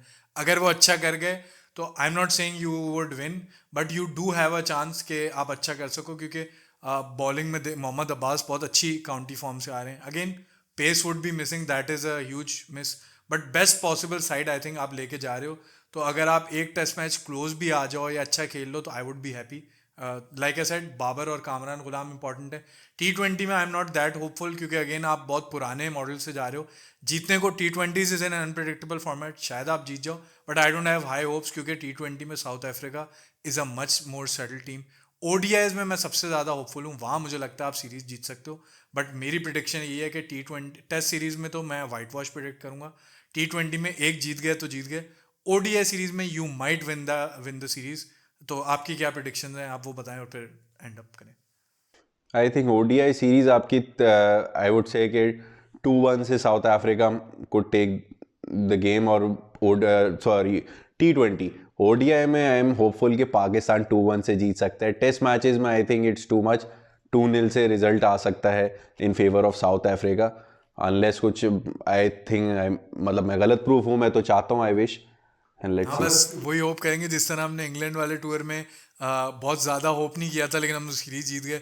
I hope exactly. उसके रिपीटेशन हो जाए, बट रियलिस्टिकली स्पीकिंग चांसेस थोड़े कम है। ओवरऑल उतनी शायद कंपेटिटिव राइवलरी नहीं रही पाकिस्तान इंग्लैंड की जिस तरह होती है, हमने पुरानी वीडियो में बात की थी। अगर आपने वो नहीं देखी तो वो वीडियो भी देखें, उसमें भी बहुत इंटरेस्टिंग चीज़ें हुई हैं। साउथ अफ्रीका की राइवलरी में भी इवन दो कंपेटिटिव नहीं हुई है बट एक्स्ट्रॉर्डनरी चीज़ें हुई, जो अफरीदी के छक्के की हमने बात की, हफीज़ और स्टेन के कंपटीशन की बात की, तो बहुत इंटरेस्टिंग चीज़ें हुई हैं। बड़े क्रिकेटर्स हमने साउथ अफ्रीका के देखने को मिले, लेगेसीज देखने को मिली हैं, कुछ पाकिस्तान की एक्स्ट्रॉर्डनरी परफॉर्मेंस देखने की को मिली हैं। तो ओवरऑल अच्छा टूर होगा। ये इस टाइम पे आ रहा है जब पाकिस्तान की अब बड़े चैम्पियंस ट्रॉफी वगैरह सामने आने वाली है। World test championship South Africa के लिए इंपॉर्टेंट है, तो ये सीरीज डेफिनेटली बहुत इंपॉर्टेंट होगी। और again it would be another chapter in this interesting rivalry. Hopefully आगे जाके ये कंपेटिटिव भी हो जाए, तो एज अ फैन भी हमें और मज़ा आएगा कि किस तरह कब कौन जीतता है, जिस तरह बॉर्डर गवस्कर ट्रॉफी में हो रहा है। तो आई होप अच्छी सीरीज जाए, अच्छी क्रिकेट देखने को मिले और ऐसे रिजल्ट्स आए जिसमें पाकिस्तान भले ना भी जीते लेकिन फाइट करके हारे, तो उसकी हमें बहुत खुशी होगी। तो इसके साथ अपनी वीडियो को कंक्लूड करते हैं। Will see you in the next video and keep subscribe to the channel. और ऐसी वीडियोस आती रहेंगी, इस किस्म की और भी वीडियोस आएंगी। अभी दिसंबर के टाइम पे और हमारी बहुत सारी वीडियोस प्लान्ड हैं। तो will see you in the next video.